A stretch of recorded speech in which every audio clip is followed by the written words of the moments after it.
नमस्कार दोस्तों, हिमालय ऑडियो पर एक बार फिर से आपका बहुत बहुत स्वागत है। इस वीडियो में हम बात करने वाले हैं ज्योग्राफी की। आपका जो डोमेन सब्जेक्ट है क्लास 12 एनसीईआरटी बुक से जो आपके क्वेश्चंस आते हैं सीयूईटी में प्लस बोर्ड एग्जाम्स में, तो उसके हिसाब से आज से हमारा ये जो पैटर्न है इसमें हम ये कोशिश करेंगे कि आपको कम से कम टाइम हम ये कर रहे हैं कि 1 घंटे में आपका पूरा चैप्टर कंप्लीट हो जाए। इससे क्या होगा कि आपको रिवाइज करने में बड़ी आसानी होगी और समय आ चुका है कि आप अपनी बोर्ड एग्जाम्स के लिए बिल्कुल तैयार हो जाएं। तो ऐसे में ये जो हम यहां पर क्लास स्टार्ट कर रहे हैं ये बेसिकली वन शॉट क्लास है। वन शॉट क्लास में हम एक रिवीजन पिक करेंगे हमारी ज्योग्राफी के जो भी सब्जेक्ट्स हैं, जो भी हमारे टॉपिक्स हैं चैप्टर वाइज, उनकी डिटेल हम यहां पर लेने वाले हैं। और आप देखोगे कि इनसे आपकी जो प्रोडक्टिविटी है वो बहुत ज्यादा बढ़ने वाली है। इससे आपको बेनिफिट ये होगा कि कहीं ना कहीं जब आप बोर्ड में आंसर राइटिंग करोगे तो आपको ये क्लासेस बहुत हेल्प करने वाली हैं। आप इस चीज के लिए बिल्कुल निश्चिंत रहें और हमारे साथ बने रहिए। फिर जैसे ही ये लगभग 17 to 15 क्लासेस में हमारा ज्योग्राफी का पोर्शन कवर कर देंगे। सिमिलरली पॉलिटिकल साइंस का भी हमारा साथ में हम कंटिन्यू कर चुके हैं आज से। तो आप देखोगे कि हमारा विद इन 1.5 मंथ हमारा पूरा सिलेबस जो है वो कंप्लीट हो जाएगा आपकी board exam point of view से। इसका मतलब आपकी बोर्ड एग्जाम के लिए कंप्लीट पैकेज जो है वो बहुत ही कम समय में तैयार हो रहा है। तो चलिए स्टार्ट करते हैं। आज हम ज्योग्राफी से, ज्योग्राफी का फर्स्ट चैप्टर आपको पता है human geography, nature and scope, ये आपका चैप्टर 1 है। और इस चैप्टर से हम स्टार्टिंग करते हैं। देखिए ज्योग्राफी की अगर बात करें तो इसमें एक तो मैन और एक एनवायरनमेंट, दोनों के इंटरेक्शन की हम बात करते हैं। जैसे कि हमने पहले भी पढ़ा था कि ज्योग्राफी में कहीं ना कहीं एक तरफ तो फिजिकल सेगमेंट आ गया, एक तरफ ह्यूमन सेगमेंट आ गया। फिजिकल में आप माउंटेन्स, प्लेट्यूज, प्लेन्स, इनके बारे में स्टडी करते हो, जबकि ह्यूमन में हम बात करते हैं ह्यूमन एस्पेक्ट्स की। फॉर एग्जाम्पल हम ट्रेड की बात करेंगे, बिजनेसेस की बात करेंगे, इकोनॉमी की बात करेंगे, पॉपुलेशन की बात करेंगे। ये सारी चीजें यहाँ पे कनेक्ट हो जाती है। तो कहने का मतलब ये है कि ह्यूमन ज्योग्राफी पढ़ते टाइम पर हमें पहले फिजिकल ज्योग्राफी का ज्ञान होना जरूरी है, जो कि आपने 11th क्लास में लिया होगा, क्योंकि हम भी एक फिजिकल एनवायरनमेंट का ही पार्ट है। तो ऐसी परिस्थितियों में हमारे लिए इंपॉर्टेंट हो जाता है कि ह्यूमन ज्योग्राफी और फिजिकल ज्योग्राफी को हम समझे। देखो फिजिकल ज्योग्राफी में तो हम फिजिकल फीचर्स के बारे में स्टडी करते हैं, जो कि मैं आपको ऑलरेडी बता चुका हूं। वहीं ह्यूमन ज्योग्राफी में हम स्टडी करते हैं कि ह्यूमन किस तरीके से अर्थ सरफेस के साथ इंटरेक्ट कर रहा है। अल्टीमेटली ज्योग्राफी की अगर बात करें तो ज्योग्राफी होती क्या है? Geography is all about the study of earth surface. तो ऐसे में अर्थ सरफेस में हम भी रहते हैं, तो हमारा अर्थ सरफेस के साथ कैसा क्या इंटरेक्शन है, अर्थ सरफेस का हमारे ऊपर क्या असर है, हमारा अर्थ सरफेस के ऊपर क्या असर है, वो रिलेशनशिप हम जानने की यहां पे कोशिश करते हैं। ह्यूमन ज्योग्राफी को हम 2 ब्रांचेस में डिवाइड करके स्टडी कर सकते हैं। एक तो सिस्टमेटिक हो गया और एक रीजनल हो गया। इसका मतलब ये हो गया कि एक तो आप किसी पर्टिकुलर एक प्रोविजन के बारे में स्टडी करो। फॉर एग्जांपल आप पॉपुलेशन की बात करते हो, पॉपुलेशन के अलग अलग फीचर्स की आप स्टडी करते हो। फॉर एग्जांपल आप सेक्स कॉम्पोजिशन की बात करते हो, आप एज कॉम्पोजिशन की बात करते हो, आप ऑक्यूपेशनल स्ट्रक्चर की बात करते हो। वहीं दूसरी तरफ ये तो हो गया सिस्टमेटिक अप्रोच। वहीं दूसरी तरफ अगर आप ज्योग्राफी को रीजनल अप्रोच के बेसिस पे स्टडी करो तो आप एक इंडिया या फिर वर्ल्ड का कोई भी एरिया ले लो, मान लो नॉर्थ अमेरिका ले लिया, यूरोप ले लिया, उसके बारे में आपने डिटेल स्टडी कर ली in terms of sex, age, occupational composition and other things, trade, economy वो भी आ गया साथ में। तो वो आपका स्टडी हो जाएगा किसके तरीके से? रीजनल अप्रोच में। तो इस तरीके से ह्यूमन ज्योग्राफी को हम स्टडी कर सकते हैं। अब ऐसे में हमारे लिए इंपॉर्टेंट हो जाता है ह्यूमन ज्योग्राफी की प्रॉपर डेफिनेशन को पिक करना। वैसे तो देखो सिंपल सी बात यह है कि human geography basically inter relationship के बारे में हम स्टडी करते हैं, जहां पर मैन एक तरफ है, एनवायरनमेंट एक तरफ है, दोनों के बीच में कैसी क्या रिलेशनशिप है उसके बारे में हम यहां पे स्टडी करने की कोशिश करते हैं। Okay, so the point is, first definition आ जाती है फ्रेडरिक रेटजेल की। याद रख लेना भाई फ्रेडरिक रेटजेल की डेफिनेशन। और इसके हिसाब से ह्यूमन ज्योग्राफी क्या है? The synthetic study of relationship between human societies and earth surface. इसका मतलब ये हो गया कि आप यहां पर उस रिलेशनशिप के बारे में स्टडी करते हो जिसमें एक तरफ तो ह्यूमन सोसाइटी है, एक तरफ अर्थ सरफेस है। दोनों की एक दूसरे के ऊपर क्या मेलजोल है, क्या एक दूसरे पर प्रभाव है, एक दूसरे से रिलेशनशिप है, उसके बारे में स्टडी करते हैं। सिंथेटिक या फिर सिंथेसिस के ऊपर रेटजेल ने अपना थोड़ा जोर डाला है। सिंथेसिस का मतलब होता है एक तरीके से कॉम्बिनेशन, मिक्सअप, उसकी स्टडी करते हो जिसमें ह्यूमन का असर सोसाइटी पे क्या है, आई मीन ह्यूमन का असर किस पे, अर्थ सरफेस पे क्या है, और अर्थ सरफेस का ह्यूमन पे क्या है। तो यहां पर फ्रेडरिक रेडजेल की जो डेफिनेशन है ये बहुत इंपॉर्टेंट होती है। आपको अगर डेफिनेशन मिले तो आपको सिंथेटिक वर्ड या सिंथेटिक स्टडी वाले वर्ड के ऊपर जोर दे लेना है। अगर ये वर्ड आपको मिल जाए, आंख मीच करके आपको डेफिनेशन में लगा देना है कि हाँ ये फ्रेडरिक रेडजेल की डेफिनेशन है। आपको ऐसे कैसे ये डेफिनेशन याद कर लेनी है। दूसरा स्टेटमेंट यहां पर एलएनसी सैंपल का है। एलएनसी सैंपल जो है उसका उनकी तरफ से ये कहना है, the study of changing relationship between the unresting man and unstable अर्थ।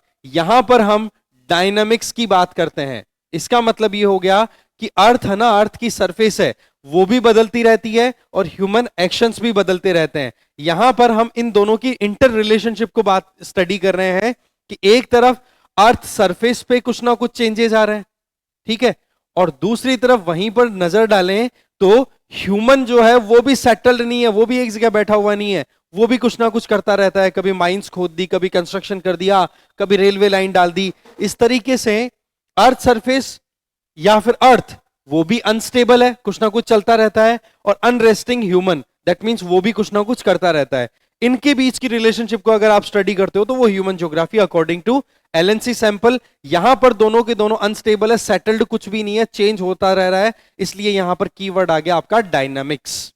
ठीक है, चलिए नेक्स्ट है विडाल डेला ब्लाश। विडाल डेला ब्लाश के डेफिनेशन की अगर बात करें तो इसमें इंटर रिलेशनशिप की बात की गई है, interrelationship between earth and man. और इसमें एक बड़ी बात क्या है, a more synthetic knowledge, physical knowledge about physical governing laws of earth surface. यहां पर आप ध्यान किस पे दे रहे हो, उन कानूनों को भी स्टडी कर रहे हो, उन लॉज को भी स्टडी कर रहे हो जिन लॉज के बेसिस पे आप एक जनरल अंडरस्टैंडिंग बना सकते हो कि भाई एक्चुअल में अर्थ सरफेस के ऊपर जो कुछ भी हो रहा है, एक तरफ ह्यूमन एक्टिविटीज है, एक तरफ अर्थ सरफेस है, दोनों का एक दूसरे के साथ क्या रिश्ता है, एक दूसरे के ऊपर असर क्या पड़ रहा है। उसमें विडाल डेला ब्लाश का क्या कहना है कि यहां पर हम फिजिकल गवर्निंग लॉज के बारे में स्टडी करते हैं। तो अगर यहां पर लॉज की बात आ जाए, और यहां पर लॉज के साथ साथ में केवल आप ह्यूमन पे ध्यान नहीं दे रहे हो, यहां पर ह्यूमन के अलावा जितने भी लिविंग ऑर्गेनिजम्स हैं, ठीक है, जितने भी लिविंग ऑर्गेनिज्म है उनके बारे में भी आप यहां पर स्टडी की बात करते हो। तो इंटर रिलेशनशिप वर्ड अगर आ जाए और एक तरीके से फिजिकल गवर्निंग लॉज की बात आ जाए, तब आप विडाल डेला ब्लाश के डेफिनेशन उसको कंसिडर कर लोगे। ये ऐसे में हमारे सामने तीन इंपॉर्टेंट डेफिनेशंस को हमने देखा। फर्स्ट फ्रीडरिक रेडजेल की, दूसरी एलएनसी सैंपल की, और तीसरी विडाल डेला ब्लाश की। तो ये तीनों डेफिनेशंस आपको याद रख लेनी है। इन डेफिनेशन से क्वेश्चन किसी भी तरीके से आ सकता है। हो सकता है स्टेटमेंट देकर के आपसे पूछे कि डेफिनेशन किसने दी थी, हो सकता है कि ये पूछ ले कि फ्रेड इनमें से किसी एक का नाम देकर के बोल दे कि इसके अकॉर्डिंग में ह्यूमन ज्योग्राफी की डेफिनेशन दे दो। तो इस तरीके से आपको ये ध्यान रख लेना है। फिर बात आती है nature of human geography. Human geography की प्रकृति क्या है। देखो, हम यहां पर इंटर रिलेशनशिप के बारे में स्टडी करते हैं। एक तरफ तो आपका फिजिकल एनवायरनमेंट होता है, एक तरफ तो आपका फिजिकल एनवायरनमेंट होता है, और दूसरा सोशियो कल्चरल एनवायरनमेंट होता है जो कि ह्यूमन बीइंग ने क्रिएट किया है। दैट मींस एक तरफ अगेन वही अर्थ की बात कर रहे हो, और दूसरी तरफ ह्यूमन और ह्यूमन सोसाइटी, इनके बीच की रिश्तेदारी की आप स्टडी करते हो। वही स्ट्रीम आपकी ह्यूमन ज्योग्राफी कहलाती है। इसका मतलब अर्थ सरफेस जो कि फिजिकल है, और सोशियो इकोनॉमिक सोसाइटी या socio cultural segment of society जो कि ह्यूमन ने खुद ने क्रिएट किया है, दोनों के बीच के रिश्ते को अगर आप स्टडी करो तो दैट इज ह्यूमन ज्योग्राफी। तो एक तरीके से यहां पर ये एक म्यूचुअल इंटरेक्शन की बात कर रहे हैं। म्यूचुअल का मतलब एक दूसरे पर एक्सचेंज मैनर में प्रभाव, ह्यूमन का अर्थ पे प्रभाव, अर्थ का ह्यूमन पे प्रभाव। ठीक है, तो ये चीज आप ध्यान रखोगे, डेफिनेशंस हमारे लिए इंपॉर्टेंट हो जाती हैं। प्लस नेचर क्या है एक तरीके से ह्यूमन ज्योग्राफी का, जिसमें आप फिजिकल एनवायरनमेंट और ह्यूमन के बीच के इंटरेक्शन की बात करते हो, म्यूचुअल इंटरेक्शन की बात करते हो, प्लस एक दूसरे के ऊपर होने वाले इन्फ्लुएंस के बारे में स्टडी करते हो। ठीक है, चलिए then comes to important segments of human geography. पहला तो आ गया एनवायरमेंटल डिटर्मिनिज्म, और दूसरा आ जाता है आपका पॉसिबिलिज्म। देखो, अगर हम एनवायरमेंटल डिटर्मिनिज्म को बोलें तो उसको बोला जाएगा नेचुरलाइजेशन ऑफ ह्यूमंस। इसका मतलब प्रकृति के हिसाब से ह्यूमन को चलना होता है। और दूसरा है ह्यूमनाइजेशन ऑफ नेचर। इसका मतलब ह्यूमन ने इतना कुछ एडवांसमेंट कर दिया कि प्रकृति को अपने हिसाब से चलाने की कोशिश करता है, या फिर प्रकृति के हिसाब से चलने की अब मजबूरियां नहीं है। पहले हम समझते हैं, देखो अगर हम फ्रिक्शन की बात करें या हीट की बात करें, इन दोनों ने मिलकर के हेल्प की फायर को डिस्कवर करने में। दैट मींस अगर आप दो सरफेसेस को रगड़ते हो तो उससे हीट प्रोड्यूस होती है, ये आपको पता है। इसका मतलब आपका हीट प्रोडक्शन का मैनर। दूसरा, हम फ्रिक्शन का यूज करें तो ऐसे में अगर हम अगर हमारी पाम्स को भी रब कर रहे हैं तो डेफिनेटली फ्रिक्शन है इनके बीच में, ठीक है, घर्षण लग रहा है, उसकी वजह से जो हीट प्रोड्यूस हो रही है उसी हीट का यूज करके आपने फायर बनाई। इसका मतलब आपने किसको फॉलो किया? नेचुरल लॉज को, ठीक है। इसका मतलब नेचर में जो कुछ भी अवेलेबल है उसी को आप स्टडी कर रहे हो, उसी के बारे में आप आगे काम कर रहे हो। इसके अलावा आप अलग अलग लोगों के, अलग अलग स्पीसीज के डीएनए के बारे में स्टडी करते हो। डीएनए की स्टडी करके आप क्या कर रहे हो? उनकी जेनेटिक्स के बारे में पता पड़ रहा है, उनका पास्ट क्या था, उनका फ्यूचर क्या हो सकता है, और अलग अलग जो डिजीजेस हैं, बीमारियां हैं, उनको आप कैसे सेटल कर सकते हो, उनको कैसे आप इलाज दे सकते हो, वो भी कहीं ना कहीं आपकी डीएनए की स्टडी से ही हुआ है। तो कहने का मतलब आप यहां पर स्टडी कर रहे हो नेचर्स स्टडी। इसका मतलब आप कहीं ना कहीं नेचर को डोमिनेंट पावर के तौर पे कंसिडर कर रहे हो। इसके अलावा एरोडायनेमिक्स का कॉन्सेप्ट की बात करें तो बर्ड्स किस तरीके से फ्लाइट करते हैं, ठीक है, वही कॉन्सेप्ट आपने अप्लाई किया एरोप्लेन्स में। रिजल्ट क्या हुआ कि राइट ब्रदर्स ने अपना प्लेन बना लिया। कहने का मतलब यह हुआ कि यहां पर कहीं ना कहीं ये चीज क्लियर हो रही है कि जो फोर्स है एक्चुअल में नेचर का है और नेचर के अकॉर्डिंग ह्यूमन को चलना हो रहा है। तो नेचुरलाइजेशन ऑफ ह्यूमन, और साथ में उन्हीं फोर्सेस को आप स्टडी करते हुए अपने खुद के कॉन्सेप्ट भी डेवलप कर रहे हो, जिसके आधार पर अब आप नेचुरल फोर्सेस को भी साइड कर देते हो। वो चीजें हो जाएंगी फिर बाद में ह्यूमनाइजेशन ऑफ नेचर। तो पहले हम बात करते हैं नेचुरलाइजेशन ऑफ ह्यूमन, जिसको बोला जाता है एनवायरमेंटल डिटरमिनिज्म।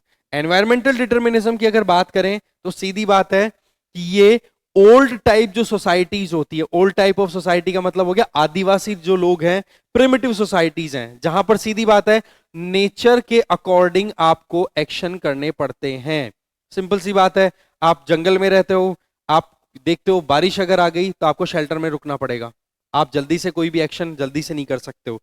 तो वो फॉलो आप क्या कर रहे हो? नेचुरल फोर्सेस को। और नेचर के फोर्स जो है वो कहीं ना कहीं आपके कंपैरिजन में, मतलब ह्यूमन के कंपैरिजन में थोड़े से स्ट्रांग भी है। तो ये क्या हो रहा है? ये कहीं ना कहीं एनवायरनमेंट आपके एक्शंस को डिटरमाइन कर रहा है।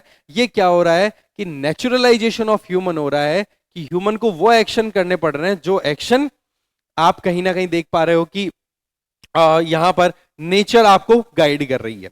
फिर बात आ जाती है कि इसी को हम एनवायरमेंटल डिटरमिनिज्म बोलते हैं, जो मैं आपको ऑलरेडी बता चुका हूं, क्योंकि एनवायरमेंट जो है वो आपके एक्शंस को डिटरमाइन कर रहा है। That means environmental determinism is this thing, ठीक है।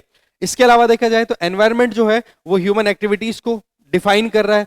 और एक चीज हमें ध्यान रख लेनी है, यहां पर लेवल ऑफ टेक्नोलॉजी आपका कम है, लो लेवल ऑफ टेक्नोलॉजी रहेगा। जितना ज्यादा आपका टेक्नोलॉजिकल लेवल कम है, उतना मान के चलो कि कहीं ना कहीं आपके एक्शंस नेचुरल फोर्सेस को फॉलो करने वाले होने वाले हैं।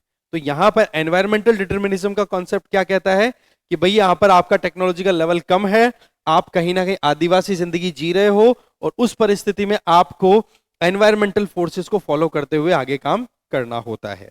इसके अलावा टेक्नोलॉजी जितनी कम रहेगी उतना ही ज्यादा हम सबमिसिव रहेंगे, हम नेचुरल फोर्सेस को फॉलो करने वाले रहेंगे। और ये समय जो था, ये वो समय होता है जिस समय टेक्नोलॉजी कम है, नेचर आपकी स्ट्रांग है, तो आप प्रकृति की फिर पूजा करते हो, वर्शिप ऑफ नेचर। तो ये है एनवायरमेंटल डिटरमिनिज्म का एक छोटा सा थीम जो आपको आंसर राइटिंग में हेल्प कर सकता है। 1 नंबर 2 नंबर 3 नंबर जितने में भी ये क्वेश्चन आया आप आराम से अटेम्प्ट कर लेना, ठीक है। फैक्चुअल चीजें भी हमने यहां पे देख ली। दूसरा पॉइंट आता है आपका पॉसिबिलिज्म, जिसको हम बोलते हैं ह्यूमनाइजेशन ऑफ नेचर। इसका मतलब यहां पर प्रकृति से ज्यादा स्ट्रांग हो गया है ह्यूमन। सीधी बात है, इसके पीछे लॉजिक जो आ रहा है दैट इज टेक्नोलॉजी। यहां पर एक चीज तो आपको क्लियर हो गई होगी कि एक्चुअल में ह्यूमन और एनवायरमेंट रिलेशनशिप में सबसे इंपॉर्टेंट रोल प्ले करने वाला कोई फैक्टर है तो दैट इज टेक्नोलॉजी। अगर आप तकनीकी तौर पर बहुत साउंड हो तो आप आसानी से वो काम कर पाते हो जो कहीं ना कहीं नेचर आपको अलाउ ना करे। फॉर एग्जाम्पल अभी ठंड है, ठीक है, सर्दियों का टाइम है, सर्दियों के टाइम में आपके पास में अगर हीटर अवेलेबल है तो आप अपने चैम्बर को गर्म कर सकते हो और वहां पर आसानी से कम मोटे कपड़े आपको ना पहनना पड़े, इस तरीके का एनवायरनमेंट क्रिएट कर सकते हो। तो ये सिनेरियो कहीं ना कहीं टेक्नोलॉजी बेसिस पे ही डिफाइन होता है।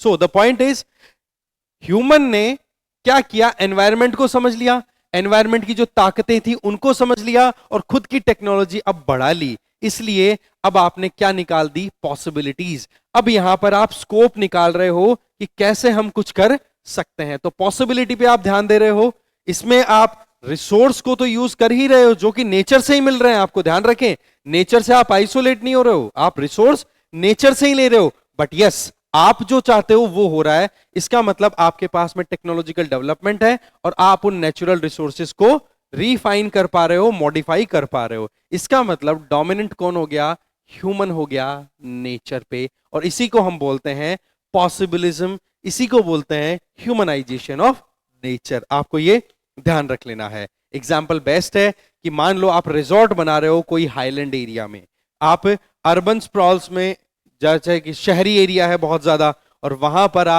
शहरी एरिया आप डेवलप कर देते हो, जैसे पहले कोई चरागाह था उस जगह पे, प्लेन एरिया, सी पोर्ट्स, आर्टिफिशियल सी पोर्ट्स, और ये डेवलप कर रहे हो। आप देखो कि अगर हम इंडिया के ईस्टर्न कोस्ट की बात करें, इस वाले एरिया की, बे ऑफ बंगाल वाली तरफ में, तो यहां पर आपको जो कोस्टल एरिया ना, वो आप देखोगे कि यहां पर सी पोर्ट नेचुरली नहीं मिलेंगे आपको, पर यहां पर सी पोर्ट डेवलप्ड है कि नहीं। विशाखापट्टनम पोर्ट जो है वो कट करके बनाया हुआ है, ठीक है, ड्रेजिंग करके, नीचे से इरोड करके, मटेरियल को काट के फिर बनाया हुआ पोर्ट है। तो पोर्ट बनाना पॉसिबल हुआ कि नहीं हुआ। तो ये चीज क्या शो करती है कि कहीं ना कहीं टेक्नोलॉजिकल एडवांसमेंट जो है वो ह्यूमन को एक अपर हैंड प्रोवाइड कर देता है। बट यस, यहां पर आप जो रिसोर्सेज यूज कर रहे हो वो सारे के सारे होंगे नेचुरल, ठीक है। तो ये हो गया पॉसिबिलिज्म, जिसको हम बोलेंगे ह्यूमनाइजेशन ऑफ नेचर, ठीक है। चलिए नेक्स्ट इंपॉर्टेंट पॉइंट आ जाता है नियो डिटर्मिनिज्म, और we can say stop and go determinism. देखो होता क्या है, सबसे बड़ी प्रॉब्लम क्या है कि चलो पहले, या फिर जब आपके पास में, आपके पास में टेक्निकल नॉलेज इतना ज्यादा नहीं होता है, उस टाइम पर हमें पता है कि नेचर जो है वो ह्यूमन पे डोमिनेट करती है।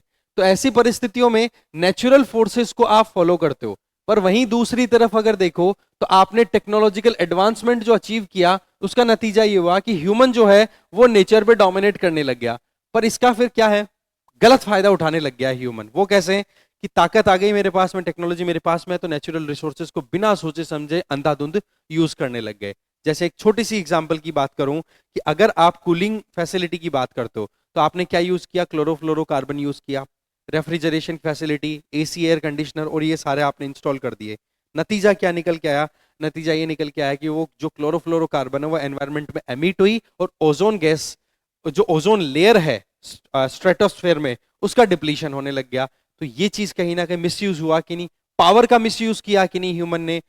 तब जाकर के फिर ये नया कॉन्सेप्ट आपके सामने आता है, नियो डिटर्मिनिज्म, स्टॉप एंड गो। इसका मतलब एक्शंस जो है ह्यूमन के, उसको डिटरमाइन करने का ये नया कॉन्सेप्ट आया गया। और इस कॉन्सेप्ट को आप स्टॉप एंड गो डिटर्मिनिज्म भी बोल सकते हो, क्योंकि इस कॉन्सेप्ट को आप ट्रैफिक लाइट है ना उसके साथ कंपेयर करो, कोई प्रॉब्लम नहीं है। जिसमें रेड सिग्नल होता है तो आप रुक जाओ, अगर वहां पर ग्रीन सिग्नल है दैट मींस आप जा सकते हो। इसका मतलब ये कि नेचर की तरफ से बहुत से हिंट दिए जाते हैं, अगर वो हिंट रेड कलर के हैं तो भैया रुक जाओ, डेवलपमेंट के नाम पे आप आगे ज्यादा कुछ मत करो। वहीं दूसरी तरफ ग्रीन सिग्नल है तो आप आगे बढ़ सकते हो। तो यही कॉन्सेप्ट है neo determinism and stop and go. Basically ये कॉन्सेप्ट किसने दिया था, एक तो ये नाम याद रख लेना है, ग्रिफिथ टेलर। इस कॉन्सेप्ट में क्या बताया, इस कॉन्सेप्ट में ये बताया कि एनवायरमेंटल डिटर्मिनिज्म जिसमें एनवायरमेंट डोमिनेट करता है, और पॉसिबिलिज्म जिसमें टेक्नोलॉजिकल एडवांसमेंट के आधार पर ह्यूमन डोमिनेट करता है, बोलो दोनों के बीच में एक बैलेंस होना चाहिए। इसका मतलब ये हो गया कि जब आपको नेचर अलाउ करे ग्रीन सिग्नल दे तब आप डेवलपमेंट के लिए आगे बढ़ो, अपनी एक्टिविटीज को कंटिन्यू करो। अगर रेड सिग्नल दे दिया तो भैया वहीं रुक जाओ, आगे बढ़ने की जरूरत नहीं है, अदरवाइज एक्सीडेंट हो जाएगा। ठीक है, तो ऐसे में यहां पर पॉइंट ये बताया है कि आप अगर नेचर को कंकर करना चाहते हो, नेचर पे अपनी एक रूलिंग स्टैब्लिश करना चाहते हो, तो आपको नेचर को ओबे करना पड़ेगा। इसका मतलब नेचुरल फोर्सेस जो आपको कह रहे हैं उनको आप फॉलो करो और उसी के हिसाब से अपने एक्शंस को डिफाइन करो। अगर रेड सिग्नल है, जैसे बाढ़ आ गई और आपको पता है इकोलॉजी बिल्कुल स्टेबल नहीं है, तो डेवलपमेंट के नाम पे कुछ मत करो, छेड़ो ही मत। और अगर सब कुछ सही है, ग्रीन सिग्नल है, काम कर लो। ठीक है, इसके अलावा देखा जाए तो यहां पर रेड सिग्नल ग्रीन सिग्नल का कॉन्सेप्ट मैं आपको ऑलरेडी बता चुका हूं। इसके अलावा एनवायरमेंट को डैमेज मत करो। रेड सिग्नल का मतलब क्या हो गया, डैमेज कर रहे हो आप एनवायरमेंट को। जैसे कि आज के समय में ग्लोबल वार्मिंग इतनी बड़ी प्रॉब्लम हो चुकी है, तो बार बार यही कहा जाता है कि कार्बन डाइऑक्साइड या जो दूसरी ग्रीन हाउस गैसेज हैं, उन गैसेज को हम मिनिमम एमिट करें। ग्रीन हाउस गैसेज, अभी आप देखो कॉन्फ्रेंस ऑफ पार्टीज COP28 का समिट दुबई में हुआ। ठीक है, तो उसमें भी तो यही बातें हो रही हैं कि भाई कैसे भी करके हमें क्लाइमेट चेंज को कंट्रोल करना है, तो उसके लिए ग्लोबल वार्मिंग को कंट्रोल करना पड़ेगा। दैट मींस हमें फॉसिल फ्यूल बर्निंग को कंट्रोल करना पड़ेगा। तो ये चीजें क्या शो कर रही है, ये स्टॉप एंड गो कॉन्सेप्ट ऐसे कैसे अप्लाई हो जाता है। हम फ्री रन नहीं कर सकते हमारी विल पे, मन में आए जो करेंगे। तो रेड सिग्नल पे अगर चलने की कोशिश की, एक्सीडेंट हो जाएगा, बहुत नुकसान हो जाएगा। पता पड़ा कि ह्यूमन सोसाइटी के लिए सर्वाइवल ही मुश्किल हो गया।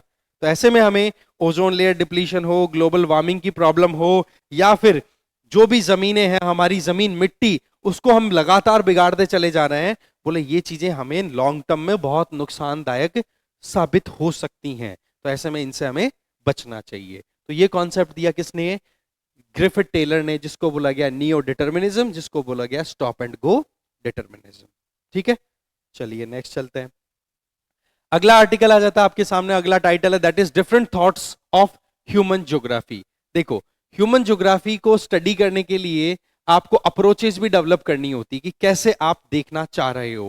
फॉर एग्जाम्पल, हम सबसे पहले बात करें तो वेलफेयर या ह्यूमनिस्टिक स्कूल जो होती है उसके बारे में स्टडी करते हैं। देखो, होता क्या है कि जब हम ये टॉपिक कवर करते हैं ना कि human geography through the corridors of time, समय के साथ में ह्यूमन ज्योग्राफी में क्या क्या चेंजेस आए, तो उसी में ये जो बिहेवियरल और ह्यूमनिस्टिक थॉट थी, ये रेडिकल स्कूल ऑफ थॉट, ये और बिहेवियरल स्कूल ऑफ थॉट, ये तीनों की तीनों थॉट्स हैं, ये डेवलप होती हैं। जिसमें ये देखा गया कि आप अपने खुद के डेवलपमेंट के लिए, अब डेवलपमेंट कौन करता है आप ये समझना इस बात को, कि जो रिच लोग होते हैं, जो हैव्स होते हैं, या फिर जो बिजनेसमैन होते हैं, वो कहीं ना कहीं नेचुरल रिसोर्सेस को बेस्ट मैनर में यूटिलाइज कर सकते हैं। अब आप खुद देखो, ये जो क्लाइमेट चेंज वाला मुद्दा है ना, इसमें कहां पर राड अटक रही है। एक तरफ तो है डेवलप्ड कंट्रीज जिन्होंने इंडस्ट्रियल रेवोल्यूशन लगभग मानो 1750, पोस्ट पोस्ट 1750 1750 के बाद में इन्होंने बहुत ज्यादा पोल्यूशन क्रिएट किया। नतीजा क्या हुआ, एनवायरमेंट डैमेज हो गया। तो उसके लेकर के आज के टाइम पे जो क्लाइमेट चेंज हो रहा है उसको लेकर के जब बात होती है, तो डेवलपिंग वर्ल्ड जैसे इंडिया जैसे कंट्रीज क्या कहते हैं कि ये जिम्मेदारी ज्यादा डेवलप्ड कंट्रीज की है कि वो इस एनवायरमेंट को बचाने का काम करे, क्योंकि उन लोगों ने पहले बहुत प्रॉब्लम क्रिएट की है। अब आप देखोगे कि यहां पर यही काम यहां पर देखा जाए कि ह्यूमन को अगर आप सेंटर में रख करके कोई भी डेवलपमेंट नहीं कर रहे हो, केवल कुछ लोग अपने फायदे के लिए काम कर रहे हैं, तो वो परिस्थितियां कहीं ना कहीं इनइक्वालिटी वाली सिनेरियो क्रिएट कर देती हैं। या फिर आप केवल और केवल कैलकुलेशंस पे चलो, कैलकुलेशंस पे, कैलकुलेशन का मतलब हो गया कि हर चीज में 1+1=2, 2+2=4 करके इस कॉन्सेप्ट पे अगर चलने की कोशिश करो, तो आप ह्यूमन इमोशंस को भूल रहे हो। एक आदमी के क्या फीलिंग हो सकते हैं, क्या उनको आप किस तरीके से इमोशनली आप एक तरीके से कहते हैं ना हीलिंग टच दे सकते हो, वो चीजें कैलकुलेशन में नहीं होती हैं। और जब आप बिजनेस को इस तरीके से करते हो, तो कहीं ना कहीं कैलकुलेशन पे आप ह्यूमन को कॉम्प्रोमाइज कर देते हो, इमोशंस को कॉम्प्रोमाइज कर देते हो। तब जाकर के ये अलग अलग ज्योग्राफिकल अप्रोचेस आई कि भैया बात ऐसी है कि केवल पैसे से कुछ नहीं होता, एक इंडिविजुअल का सोशल वेलबींग भी होना चाहिए। जैसे कि हम बहुत बार डेवलपमेंट की बात करते हैं ना, डेवलपमेंट की बात हम ऑलरेडी वैसे कर चुके हैं डिटेल हमारी लाइव क्लास में। डेवलपमेंट में क्या होता है, एक इंडिविजुअल का education, health, income, living standard, freedom, इनकी हम बात करते हैं। तो वो चीजें अगर नहीं मिल रही हैं तो सोशल वेलबींग नहीं है, और समाज में अगर अच्छी जिंदगी नहीं जी रहे हो तो फिर आपके पास चाहे कुछ भी मटेरियल हो उससे आपको संतुष्टि नहीं मिलने वाली है। तो इसका मतलब घर, स्वास्थ्य और शिक्षा, ये बिल्कुल बेसिक चीजें होती हैं, ये तो कम से कम हर किसी को मिलनी चाहिए। तो ये अप्रोच होगी आपकी वेलफेयर या फिर ह्यूमनिस्टिक स्कूल की, कि कम से कम इंसान को एक डिग्निफाइड जिंदगी जीने के लिए बेसिक चीजों की जरूरतें पूरी होनी चाहिए। वहीं दूसरी तरफ अगर हम चलते हैं तो रेडिकल स्कूल ऑफ थॉट क्या कहती है कि जो प्रॉब्लम है समाज में, जैसे पुअर्टी की, डेप्रिवेशन की, सोशल इनइक्वालिटी, पुअर्टी मतलब गरीबी, कि बहुत से लोग ऐसे हैं जिनको 2 समय का खाना तक नहीं मिल पा रहा है।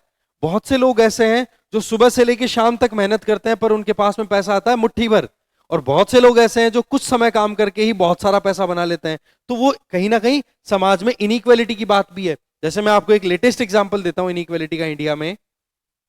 एक तरफ तो भारत की इकोनॉमी जो है वो $4 ट्रिलियन की बन गई, और वहीं इंडिया में प्रधानमंत्री गरीब कल्याण अन्न योजना, ठीक है, जिसके तहत 5 किलोग्राम फ्री अनाज दिया जाता है लगभग 80 करोड़ लोगों को। तो आप बताइए कि एक तरफ तो $4 ट्रिलियन इकोनॉमी है, मतलब इंडिया वर्ल्ड की प्रोबेबली 4th लार्जेस्ट इकोनॉमी बनने वाला है, और वहीं दूसरी तरफ अगर देखें तो गरीबों में अनाज भी बांटा जा रहा है फ्री में। तो ये क्या शो करता है? असमानता को। इसी तरीके से डेप्रिवेशन, बहुत से लोगों को जो है वो मौका ही नहीं मिलता कि वो अपनी पोटेंशियल को यूटिलाइज कर सकें। कहने का मतलब ये हो गया कि रेडिकल स्कूल ऑफ थॉट क्या कहती है कि समाज में जो प्रॉब्लम्स हैं वो एग्जिस्टिंग सिस्टम की वजह से हैं, और उस एग्जिस्टिंग सिस्टम को हमें चेंज करना पड़ेगा, और उसमें रिच जो है वो रूल कर रहे हैं बोलो पुअर्स पे। तो कहने का मतलब पुअर्स को इकट्ठा होकर के और रिच के ऊपर रूल करने की जरूरत है। ये अप्रोच बताई जाती है रेडिकल स्कूल में, और इसका बेस्ट एग्जांपल है कार्ल मार्क्स। मार्क्सिस्ट थ्योरी जो है वो यही कहती है, हैव्स एंड हैव नॉट्स वाला कॉन्सेप्ट, कि हाँ भाई कुछ लोग हैं जिनके पास बहुत सारे रिसोर्सेज हैं, बहुत सारे लोग हैं जिनके पास में बहुत कम रिसोर्सेज हैं। तो बोला बहुत असमानता है, और ये दिखता भी आप समाज में देखा करो। फिर आती है last one, behavioural school of thought. यहां पर आप इस चीज पर ज्यादा ध्यान देते हो कि आप किस तरीके का एक्सपीरियंस ले रहे हो समाज में, जैसे कि जो कुछ भी आपकी सोसाइटी में काम हो रहे हैं उनसे आपको क्या समझ में आ रहा है, ठीक है।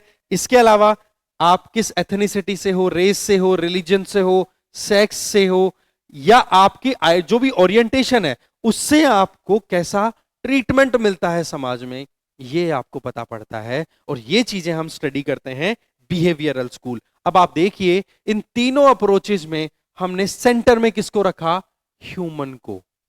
यहां पर हमने रिच पुअर की बात की, बट अल्टीमेटली वेलफेयर किसका होना चाहिए? ह्यूमन का। घर, स्वास्थ्य, शिक्षा की बात की तो हमने किसको सेंटर में रखा? ह्यूमन को। अगर आप किसी भी सेक्स, एथनिसिटी, रिलीजन, धर्म, किसी भी पर्टिकुलर सेगमेंट से आप बिलोंग करते हैं तो आपका जो स्टेटस है उसके अकॉर्डिंग जो आपका एक्सपीरियंस है वो आप देख रहे हो, तो उस एक्सपीरियंस को हमने किसको सेंटर में रखते हुए आगे बात की? वो भी ह्यूमन। तो ये चीजें कहीं ना कहीं एक ह्यूमन इमोशन के साथ जुड़ी हुई हैं। देखो मटेरियल एक लिमिट तक ठीक रहता है, पैसा कमाना बहुत जरूरी है, सब कमाओ, दबा करके कमाओ, बट पैसा कमाने से ही सब सही हो जाएगा ये गारंटी नहीं है। उसके लिए आपको समाज में अच्छी व्यवस्था चाहिए होती है। तो वही चीज हम यहां पर देख रहे हैं। ये तीनों स्कूल्स आप ध्यान रखोगे, ठीक है, अलग अलग स्कूल ऑफ थॉट की।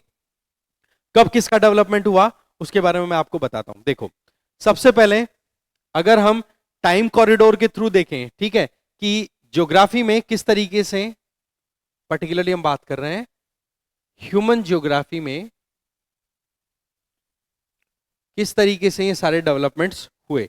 तो इन डेवलपमेंट्स को अगर हम नोटिस करें तो सबसे पहले ज्योग्राफी के बारे में स्टडी कब से होने लगा कॉलोनियल पीरियड। इसको बोलेंगे हम प्री कॉलोनियल पीरियड, फिर कॉलोनियल पीरियड, फिर बाद में सीक्वेंस से चलते चलते आज तक की हम टाइम तक पहुंच रहे हैं। अब आप देखो कॉलोनियल पीरियड में सबसे पहले क्या हुआ? Exploration and description. ये टेबल बड़ी इंपॉर्टेंट है, बुक में तो आपको पता है पूरी डिटेल दी हुई है, वो डिटेल में हम ज्यादा नहीं जाएंगे क्योंकि हमें 1 घंटे में हमारा काम का जो रिवीजन है वो करना है, ठीक है। अब देखिए आप यहां पे colonial, pre colonial period, that means जब यूरोपियंस जो थे वो निकल रहे हैं कहां पे?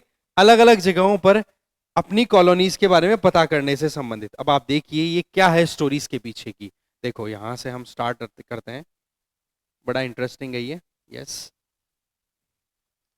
थोड़ा सा मैप छोटा करने से क्या फायदा हो जाएगा आपको समझ में आएगा। यस, ये है आपके स्पेन एंड पोर्चुगल, ठीक है, स्पेन एंड पोर्चुगल, इधर वाला है स्पेन और ये इधर वाला हो गया पोर्चुगल, ठीक है, ओके। अब यहां से एक बंदा तो निकलता है इधर जिसका नाम था क्रिस्टोफर कोलंबस, ठीक है, वहीं दूसरी तरफ Christopher Columbus, 1 second stay, yes,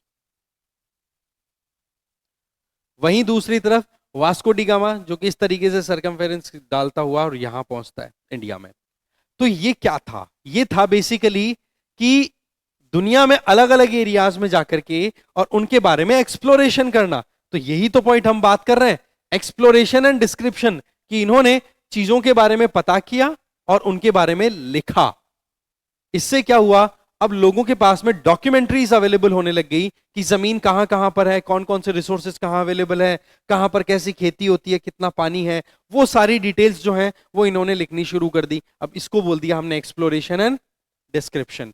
दूसरी बात करें कॉलोनियल पीरियड, तो उस टाइम पर ध्यान दिया गया रीजनल एनालिसिस। रीजनल एनालिसिस का मतलब क्या हो गया कि आप पर्टिकुलर एरिया, जैसे कि अगर हम इस पर्टिकुलर इस वाले एरिया की बात करें, 1 सेकेंड एक बार इरेज कर दूं इसको मैं, जैसे कि आप इंडिया की बात करो, ठीक है, इधर इसको रोटेट करते हैं, यस, इंडिया आपके सामने, तो आप यहां के बारे में स्टडी करने की कोशिश कर रहे हो। दैट मींस यहां पर माउंटेन्स कैसे हैं, यहां पर रिवर्स में पानी है कि नहीं, यहां पर एग्रीकल्चरल प्रैक्टिसेस कैसी हैं, यहां की सोसाइटी कैसी है, यहां के फूड हैबिट्स कैसे हैं, यहां पर मार्केट में किस चीज की डिमांड है, ये सारी चीजें आपने एक पर्टिकुलर एरिया के बारे में स्टडी कर दी, तो ये हो जाता है आपका रीजनल एनालिसिस। अच्छा, यही कॉन्सेप्ट आप अफ्रीका पे अप्लाई कर दो, यही आप इधर साउथ ईस्ट एशिया वाले एरिया में, ऑस्ट्रेलिया में अप्लाई कर दो। तो कहने का मतलब ये हुआ कि एरियाज आपने फिक्स किए और उनके बारे में डिटेल स्टडी कर ली, दैट इज रीजनल एनालिसिस। मतलब पहले चीजों को डिस्कवर किया, ओके, पहले चीजों को डिस्कवर किया, अब उनके बारे में कंप्लीट स्टडी हुई। तो ऐसे में आपको क्या हो गया, exploration and description, then regional analysis, okay. फिर आता है आपका 1930s, ये वो समय है जब 1914 से 18 के बीच में फर्स्ट वर्ल्ड वॉर लड़ा गया और 1939 से 45 के बीच में सेकेंड वर्ल्ड वॉर लड़ा गया। उसके बीच का समय, उस टाइम पर ज्यादा फोकस किया गया एरियल डिफरेंशिएशन। इसका मतलब क्या होता है, सिंपल है, मान लो आपने जो अफ्रीका की स्टडी की वो ए थी, इंडिया की स्टडी की वो आई थी, ऑस्ट्रेलिया की स्टडी जो की वो एयू थी। अब ऐसे में आपने तीनों को स्टडी कर लिया, अलग अलग एरिया के लोगों ने। अब आप क्या करोगे, इनका कंपैरिजन, कि भाई कहां पर कौन सी चीज ज्यादा है। तो अगर आप ऑस्ट्रेलिया, इंडिया और अफ्रीका, इन तीनों का अगर कंपैरिजन करते हो तो आपको इनके बारे में कुछ यूनिकनेस के बारे में पता पड़ेगा, इनकी कुछ क्वालिटीज हैं वो जो यूनिक है उनके बारे में आपको पता पड़ेगा। और यही होता है एरियल डिफरेंशिएशन, जब आप अलग अलग एरियाज को कंपेयर कर देते हो। आई बात समझ में। इसके अलावा नेक्स्ट 1950-60s में आप स्पेशल ऑर्गेनाइजेशन में चले गए। स्पेशल ऑर्गेनाइजेशन का मतलब हो गया कि आप कहीं ना कहीं कैलकुलेशंस में घुस गए, अब कैलकुलेशंस में लग गए कि हाँ भाई कहां पर कितना काम हो रहा है। अगर इंडिया में इतना माउंटेन हाइट है, इतनी रिवर्स फ्लो हो रही हैं, तो स्पीड से माउंटेन्स इरोड हो रहे हैं, तो आप देखोगे कितने सालों में माउंटेन्स खत्म हो जाएंगे। ये एक सिंपल फिजिकल फॉर्मूला आपने अप्लाई किया। बट वहीं पर देखोगे तो कहीं ना कहीं आपको प्रॉब्लम ये आएगी कि आप सारा का सारा जो मेथड है, सारा का सारा जो काम है, वो कहीं ना कहीं क्वांटिटेटिव मैनर में करने लग गए। और इसी को बोला जाता है क्वांटिटेटिव रेवोल्यूशन। मतलब ज्योग्राफी में आपने मैथमेटिक्स डाल दी, अब आप देखोगे कि यहां पर ज्योग्राफी में अगर मैथमेटिक्स ऐड हो गई तो कहीं ना कहीं आपको ये चीज डेफिनेटली रियलाइज होगी कि यार ह्यूमन कहां गया, फिर ह्यूमन कहां गया जब कैलकुलेशंस पे ही चलना है। तब फिर आपको 1970s में emergence of humanistic radical and behavioural school देखने को मिलता है, जो कि हमने देखा कि ह्यूमन यहां पे गायब होता हुआ दिखाई दे रहा है या फिर साइड होता हुआ दिखाई दे रहा है। जो लोग हैव्स हैं, जिन लोगों के पास में बहुत रिसोर्सेज हैं, वो तो आ गए सेंटर में, बाकी हो गए आउट। तब ह्यूमन को सेंटर में लाने के लिए आपने ये नई स्कूल्स को इमरजेंस दिखाई और उन स्कूल्स के बारे में हमने ऑलरेडी देख लिया, ठीक है। और फिर लास्ट में अभी की position post modernism in geography. यहां पर हर चीज में पहले क्वेश्चन उठता है कि भाई क्या करना है, क्या हमें ह्यूमन को कंप्लीटली सेंटर में रखना है, उसके इमोशन, उसके बिहेवियर, इनके बारे में बात करनी है, या फिर एनवायरनमेंट को ज्यादा फोकस में रखना है, या फिर कैलकुलेशंस पे रिलाई करना है। तो इनके बीच का एक बैलेंस निकालने के लिए आप इस कॉन्सेप्ट पे रिलाई करते हो, पोस्ट मॉडर्निज्म इन ज्योग्राफी, जहां पर सवाल पूछे जाते हैं, जो भी मेथड्स अभी तक हमने देखे, इन्हीं मेथड्स को बेस्ट पॉसिबल मैनर में अप्लाई कैसे किया जा सकता है, वो करने का काम अभी चल रहा है ह्यूमन ज्योग्राफी में। तो ये अप्रोच आपको ध्यान रख लेनी है, ये अप्रोचेस हमने देख ली है। अब देखो human geography through the corridor of time, समय के साथ में ह्यूमन ज्योग्राफी में क्या क्या चीजें हुई, ये ऑलरेडी मैं आपको बता चुका हूं कि देखो शुरुआत में सोसाइटी बहुत प्रिमिटिव होती है, प्रिमिटिव का मतलब आदिवासी टाइप है ना, पुराने काल की, तो उसमें इनके पास टेक्नोलॉजिकल डेवलपमेंट ज्यादा नहीं होगा तो पता भी नहीं रहता। पर जैसे जैसे टेक्नोलॉजी हमारी बढ़ती है वैसे वैसे हम दूर दूर तक ट्रांसपोर्टेशन को भी डेवलप कर पाए, वैसे वैसे हमारा कम्युनिकेशन भी डेवलप हुआ, वैसे वैसे हमारा नॉलेज जो था दूसरी जगहों के बारे में वो भी बढ़ने लगा। और वही चीज हम यहाँ पर देख रहे हैं। तो शुरुआती तौर पर अगर देखें तो ज्यादा कुछ इंटरेक्शन नहीं था अलग अलग सोसाइटीज में, क्यों? मूवमेंट कम था। आज यूरोपियंस जब हमारे ऊपर रूल करके गए इंडिया पे, वो क्यों आए? क्योंकि कहीं ना कहीं उनका ट्रांसपोर्टेशन फैसिलिटी अच्छी थी। अगर नहीं होती तो वो कैसे आते? टेक्नोलॉजी अच्छी नहीं होती तो कहने का मतलब यह है कि पहले सोसाइटी ज्यादा इंटरेक्शन नहीं करती थी, एक दूसरे के बारे में नॉलेज भी इतना ज्यादा नहीं हुआ करता था। पर जैसे जैसे आगे बढ़े तो जो ट्रेवलर्स थे, एक्सप्लोरर्स थे, अच्छा ये काम करने वाले लोग कौन है? Basically businessman. हमेशा देखिए कि जो भी बिजनेस करने वाला बंदा होता है, इंडिविजुअल होता है, बड़ा पैसों के मामले में तो चलो ठीक है कि वो थोड़ा सा कंजर्वेटिव सोच रखता है, बाकी वैसे बड़े ओपन माइंडेड होते हैं, नई चीजों को करने के लिए हमेशा वो तैयार रहते हैं। तो ये जो तरीका था ट्रेवलर एक्सप्लोरर्स का, ये कहीं ना कहीं क्या था? चीजों को एक्सप्लोर करना, पता करना, अलग अलग जगहों के बारे में पता करना। देखो एक मैं किस्सा सुनाता हूँ छोटा सा। इसमें सिंपल सी बात ये आती है कि एक बंदा अफ्रीका के किसी गांव में जाता है और दो बंदे जाते हैं, दोनों मार्केटिंग के ही थे। दोनों जाकर के और वहां पर देखते हैं कि अफ्रीका के बंदे क्या करते हैं, क्या खाते हैं, क्या पहनते हैं।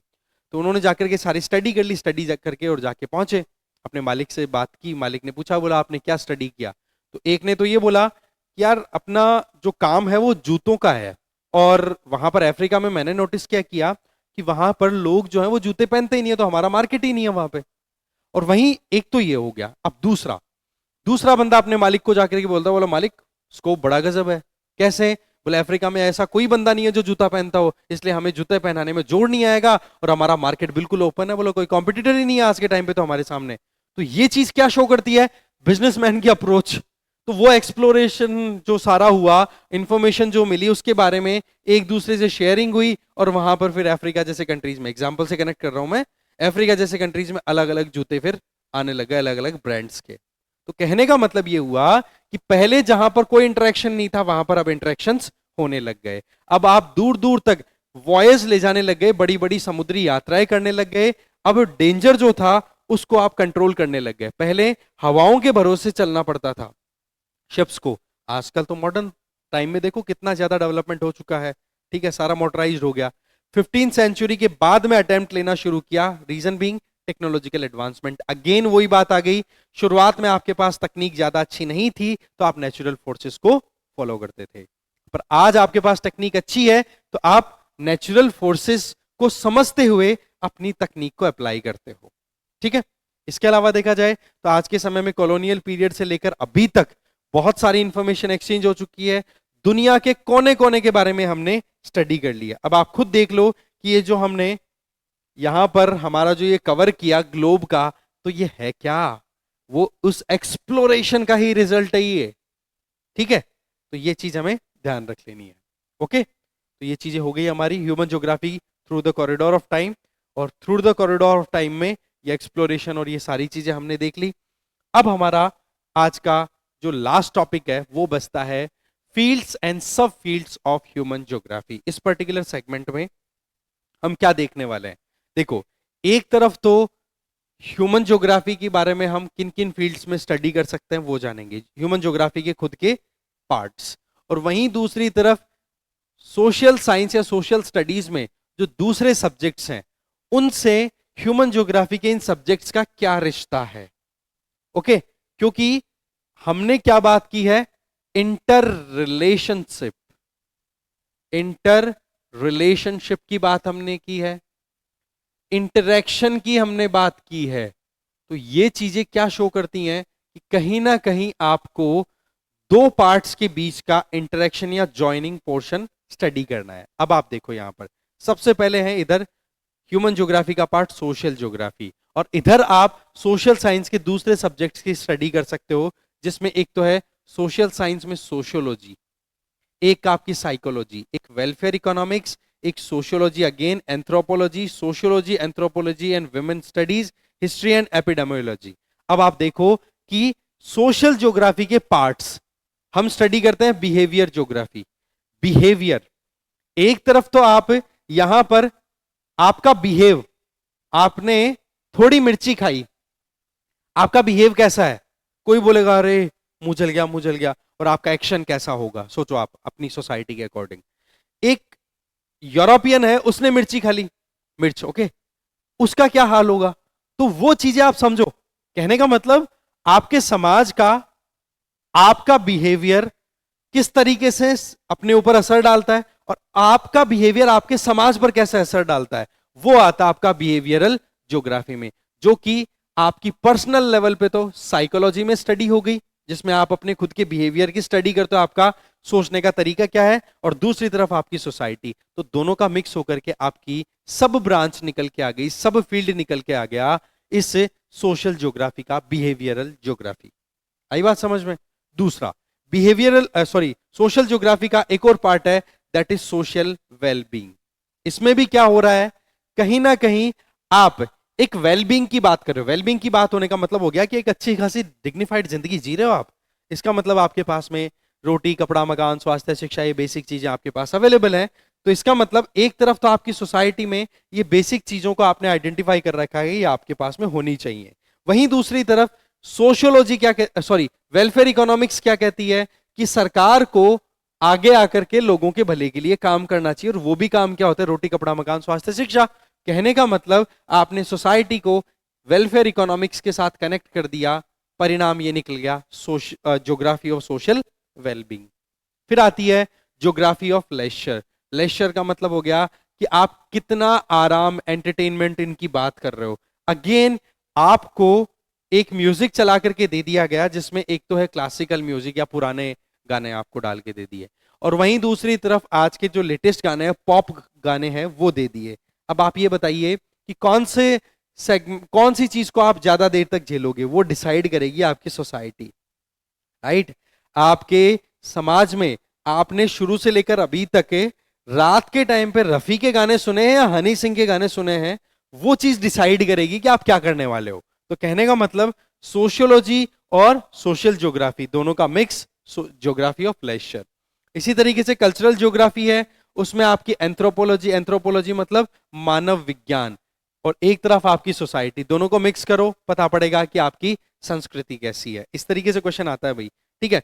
जेंडर ज्योग्राफी ये भी सोशल ज्योग्राफी का पार्ट है, बट यस इसमें सोसाइटी की बात भी करते हो, क्योंकि समाज में सोशियोलॉजी की बात भी होगी, एंथ्रोपोलॉजी की, और वुमेन स्टडीज। इसका मतलब आप क्या कर रहे हो यहां पर, कहीं ना कहीं समाज में जो कुछ भी प्रथाएं चल रही हैं मेल फीमेल कॉन्सेप्ट को लेकर के, इस तरीके से उस पर हम यहाँ पे काम करते हैं। और फिर हिस्टोरिकल ज्योग्राफी, जिसमें हिस्ट्री देखो कि अलेक्जेंडर द ग्रेट कहां से आया था, कितनी दूरी तय की, क्यों वो वापस चला गया, हिस्ट्री हो गई। प्लस आपने ज्योग्राफी कनेक्ट कर रखी है कि भाई रावी, ये जो आपकी Parushni river, probably Jhelum river, ठीक है, उसके आसपास में लड़ाई हुई, लड़ाई के बाद में फिर वहां पर उसके जो जवान थे वो थक गए। तो आप क्या कनेक्ट कर रहे हो, ज्योग्राफी बता रहे हो, साथ में वहां की हिस्ट्री के बारे में भी स्टडी कर रहे हो, तो वो हिस्टोरिकल ज्योग्राफी। मेडिकल ज्योग्राफी जिसमें एपिडेमियोलॉजी, इसके बारे में आप कंप्लीटली स्टडी करते हो। वहीं दूसरी तरफ आप सोशल ज्योग्राफी, दैट मीन्स आप किस तरीके की बीमारियां किसी भी पर्टिकुलर एरिया में फैल रही हैं, तो उनको कैसे टैकल किया जा सके। जैसे अफ्रीका की बात करें तो अफ्रीका में जो वेक्टर बॉर्न डिजीज होती हैं, जैसे डेंगी, ठीक है, जीका वायरस आपने सुना होगा, निपा, ये ऐसे वायरसेस हैं जो कहीं ना कहीं बहुत ज्यादा ह्यूमिड एंड थोड़ी हॉट क्लाइमेटिक कंडीशंस में मिलते हैं। तो उनको आप ट्रीट करने के लिए क्या ट्रीटमेंट, क्या तैयार कर रहे हो, वैक्सीन, मेडिसिन, तो वो आपका हो जाता है क्या, मेडिकल ज्योग्राफी। तो कहने का मतलब ये है कि आपके पास में फील्ड है, फील्ड का सब फील्ड दिया हुआ है, और उस सब फील्ड में कौन से सिस्टर डिसिप्लिन अपना इन्फ्लुएंस डाल रही है, मतलब सोशल साइंस के दूसरे कौन से सब्जेक्ट है जिनका असर इन सब फील्ड्स पर देखने को मिलता है या फिर रिलेशन देखने को मिलता है। ठीक है, तो ये तो हो गया आपका सोशल ज्योग्राफी का। फिर आ जाओ आप पॉलिटिकल ज्योग्राफी में। पॉलिटिकल ज्योग्राफी में एक तो इलेक्टोरल ज्योग्राफी और दूसरा मिलिट्री ज्योग्राफी। इलेक्टोरल ज्योग्राफी में सेफोलॉजी आती है, जिसमें पॉलिटिकल साइंस और ये कनेक्ट कर देते हो, जिसमें आप वोटर्स के बिहेवियर की स्टडी करते हो। और मिलिट्री ज्योग्राफी में मिलिट्री साइंस आ जाती है कि भाई हिमालयन रीजन, सियाचिन पे लड़ाई चल रही है, किसके बीच में, इंडिया और पाकिस्तान के बीच में। अब सवाल यह है कि यहां पर सियाचिन ग्लेशियर में वो जो हमारे सोल्जर्स लगे हुए हैं, उनको वहां के बारे में कैसे हम अडेप्ट करें, कैसे तैयार करें, कैसे उनको फैसिलिटीज दे। तो आपको दोनों चीजों के बारे में स्टडी करना होता है। तो ज्योग्राफी की भी स्टडी हो गई और वहां पर मिलिट्री साइंस की भी। इसके अलावा पॉपुलेशन ज्योग्राफी, इसमें आप डेमोग्राफी से रिलेटेड स्टडी करते हो। फिर सेटलमेंट ज्योग्राफी, इसमें अर्बन और रूरल प्लानिंग की बात की जाती है। सीधी बात है, इसमें तो आपको मुझे लगता नहीं डाउट आएगा। ठीक है, इसके अलावा लास्ट आती है आपकी इकोनॉमिक ज्योग्राफी। इकोनॉमिक ज्योग्राफी की सब branches, resource, agriculture, industry, market, tourism और इंटरनेशनल ट्रेड। ये आपके पास में लगभग लगभग 6 पार्ट्स हैं इसके। अब आप देखो, रिसोर्स इकोनॉमिक्स में रिसोर्स इकोनॉमिक्स की बात होती है। इसका मतलब आप देखोगे कि ज्योग्राफी ऑफ रिसोर्स की आप बात करते हो। फॉर एग्जांपल कि आप रूर एरिया की बात कर रहे हो। रूर का मतलब हो गया आपका जर्मनी का एरिया, ठीक है। वहां पर बिटुमिनस कोल बहुत मिलता है। उस बिटुमिनस कोल के हिसाब से अगर देखें तो एक तरफ तो वहां की इकोनॉमिक्स पे क्या असर है उसको तो स्टडी करोगे आप कि कैसे वहां पर कोल प्रोड्यूस हुआ, आयरन की जो मैन्युफैक्चरिंग है वो होने लगी, आयरन स्टील प्लांट्स है वो इंस्टॉल हुए। वहीं दूसरी तरफ आप वहां पर ज्योग्राफी के बारे में भी ऐड कर रहे हो, और वो टॉपिक जो है वो आपको इकोनॉमिक्स में भी देखने को मिल जाएगा और इकोनॉमिक ज्योग्राफी में भी देखने को मिल जाएगा। एग्रीकल्चर, इधर एग्रीकल्चर साइंस एक अलग से स्ट्रीम चलती है पूरी की पूरी, और दूसरी तरफ आप स्टडी कर रहे हो आपकी ज्योग्राफी में भी। इसी तरीके से इंडस्ट्रीज, इंडस्ट्रीज की भी अपनी खुद की इकोनॉमिक्स है, और दूसरी तरफ इधर ज्योग्राफी का पार्ट हो गया। मार्केटिंग, इसमें बिजनेस स्टडीज के बारे में स्टडी होती है। इकोनॉमिक्स, जैसे मैंने कल ही हमने लाइव क्लास ली थी अगर आपने देखा हो तो, जिसमें हमने नोटिस किया था कि जो मॉडर्न मैन्युफैक्चरिंग इंडस्ट्रीज हैं उनमें कहीं ना कहीं एक चीज देखी जाती है। वो चीज क्या है? वो ये है कि आप वहां पर नोटिस करोगे कि जो ऑर्गेनाइजेशन है वो स्ट्रेटिफाइड है, लेयरिंग होती है। ऊपर बैठे हैं बोर्ड ऑफ गवर्नर्स, ठीक है। इसके अलावा फिर बाद में आपका मैनेजमेंट आ गया, फिर आपके एक तरीके से स्टाफ मेंबर्स आ गए, फिर लेबर क्लास आ गई। तो इस तरीके से लेवलिंग हो जाती है वहां पे। तो वो बिजनेस स्टडीज में भी स्टडी होती है, और यहाँ पर हम मार्केटिंग में बात करते हैं।